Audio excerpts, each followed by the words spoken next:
There has never really been a good-looking Dzire. Until now. It's bold, it's stark, it's unexpected. It is what the actual moment from Maruti Suzuki. Gone are the curves, sharpness is in. Gone is the ungainliness, proportions are in. Gone is the familiarity, freshness is in. Gone is that stuck-on boot design, thoughtfulness is in. Gone are the small wheels. Nope. Those are still here and they look... There are, however, some really standout bits. The headlamps and tail lamps, for example. And proper premium looking LED headlights, not the projector with an LED H4 bulb that we've become so used to. And that means much more premium Audi style design language. Nice tail lamps too, quite thoughtfully designed. And by the way, this spoiler, that isn't an option. It's standard on all variants. Overall then, this is the best Dzire to ever come out the Maruti Suzuki stable. In fact, is this the best looking compact sedan ever made? And that's where the shock and awe ends, and this inside feels as familiar as this old school hip hop beat.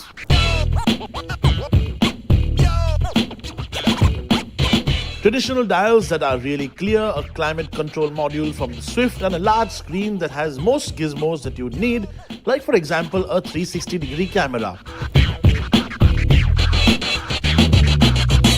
And all the beige and fake wood trim in the world all thrown into here, because as nice and flashy and modern looking an exterior that this Dzire buyer wants, on the inside all they want is something safe, simple and beige.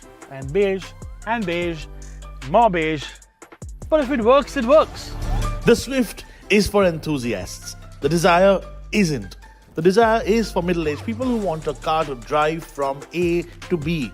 It is a car for the smaller town man or woman who can finally afford to upgrade from the Alto or a Wagoner. We might not shower this car with the same love and affection as we do to enthusiast vehicles, but remember, for some people, this car will be the lifetime achievement of a dream. A strive to do better, a strive to tell your neighbors around you that you've bought a car with a boot, with a dicky. And that is why this simple, safe, almost boring will sell thousands and thousands and thousands every single month. Sometimes simple, safe and boring works. But that isn't the car's only mission. This will be a people carrier, a child carrier, a chauffeur limousine. And let's face it, it will also be an Uber at some point in its life. And that is why what happens in this seat is as important as what happens in that one. Now, look, I am 5 feet 11 with my shoes on, and that means I'm about average Indian height or a little over average Indian height. And that is a bit of an issue, because if I sit upright, like as if I've been punished by the principal, then my head touches this roof panel up here. But if I sit slightly more comfortable, slightly more slouched down, then I have about half an inch or 1 inch of headspace, and my feet aren't fevicol to the back of the front seat like it used to be in previous generations of the Dzire. And it's got a comfortable handrest as well. Oh, and I forgot, it's got a sunroof. Bhai, Dzire mein sunroof abhi. We interrupt this program to bring you a special report. This is a public service announcement. If you buy this car, please do not put your body out of this sunroof, as it can lead to your head being decapitated or death or worse. ये एक सार्वजनिक सेवा घोषणा है। यदि आप ये car खरीदते हैं तो कृपया अपने शरीर को सनरूफ से बाहर न रखें, क्योंकि इससे आपका सर कट सकता है, या आपकी मृत्यु हो सकती है, या इससे भी बदतर स्थिति हो सकती है। Now I know exactly what all the comments are gonna say about this car. Oh, 3-cylinder engine, one less than the last one. Now, look, we've been driving this Swift for the last few months, and so I have some people whose automotive opinions I value greatly, and all of us single-handedly agree that this engine is fun. Fine, it is low on horsepower as compared to the last one, but it is still fun. It's got a soul. Yes, it is a little noisier than the 4-cylinder engine and a little less smooth, like with most 3-cylinder engines.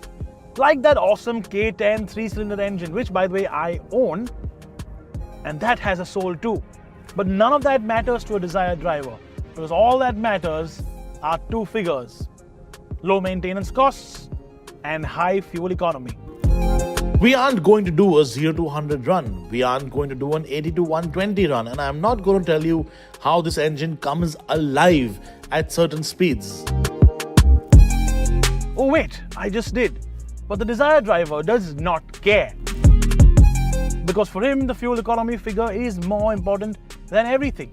25.71 for the automatic, 24.79 for the manual, and that's all that matters. And later, when there's a CNG version that comes in, some people are going to be even more happy. More happy than getting 20 more horsepower, in fact.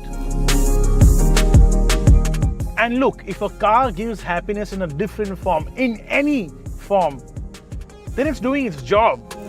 It's got all the typical Maruti Dzire traits too. It has relative comfort, of course it handles really well, and it is really light to use in terms of steering feedback. It's just one of those trouble-free, tension-free, no-nonsense cars, yeah. And I think as humans we need that in our life.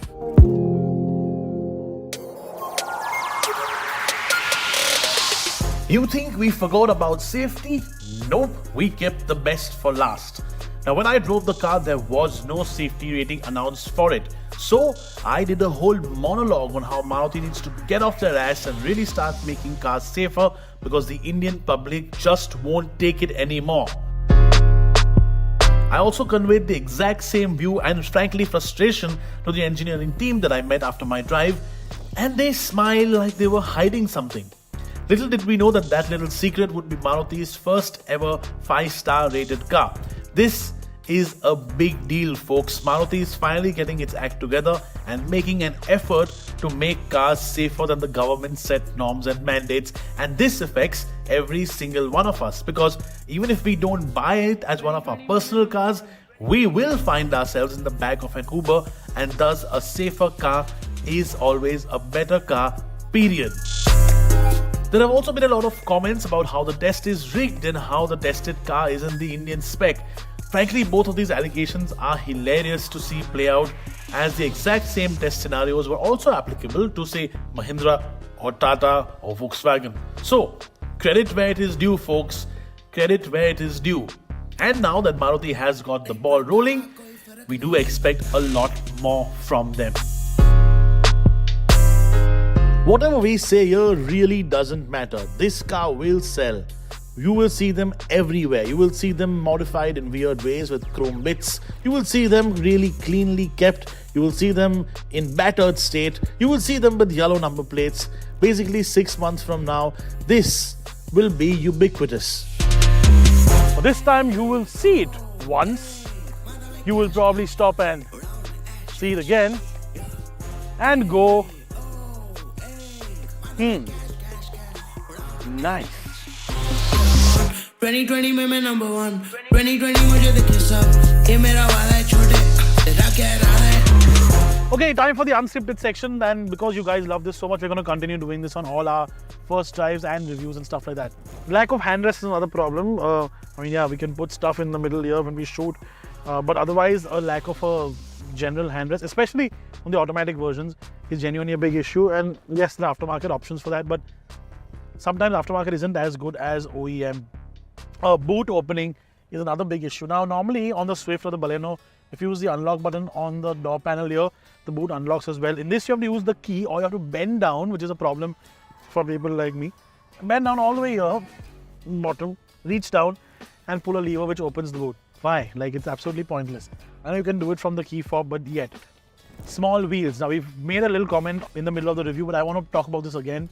A car like this, even the Swift for that matter, 15 inches on the top spec just doesn't cut it anymore. It just looks so imbalanced, it looks so out of place. Just put a slightly larger wheel, a 16-inch wheel, and it makes a world of a difference in terms of the way it looks. I mean, come on, you have to move up eventually to a larger wheel and tire diameter, this is the time to do it, Maruti. Be brave and give us a 16-inch wheel and tire. I know there's a 15-inch market because of cabs and cheaper wheels and tires, 14 and 15. But at least give an option to people to put a 16 on it. Like a ZXi optional plus pack or something like that. Let's have an OEM option, right? And then finally, panel gaps. Now, I mentioned on the Swift's bonnet that there's a weird panel gap. There's a weird panel gap on the boot in this as well. We'll put a little cutaway of it. But we've also noticed on some of the cars, panel gaps aren't really great. They're sort of different on the, say, top seam, and then it gets a little larger or smaller as the seam goes lower or the gaps go lower. So there are some sort of discrepancies, and that's not something that Maruti usually does. Normally panel gaps, although there are big panel gaps, are normally equal. In this case, we've seen some variations of panel gaps. So that's something that Maruti maybe needs to have another look at. Apart from that, the Dzire is a Dzire. It's going to be simple. It's going to be typically Dzire-ish. And it's just going to work for miles and miles and kilometers and do millions of kilometers without ever breaking down, as long as you do oil changes and plug changes and general servicing. Right? So there you have it. That's our video on the new Dzire. Tell us in the comment section how you like the car in general. Tell us what you thought about the unscripted section. As always, be respectful in the comments. I will respond to every single comment if possible. And if not, we'll definitely respond from the PowerDrift channel directly. Okay? See you all, folks. And see you in the comments below.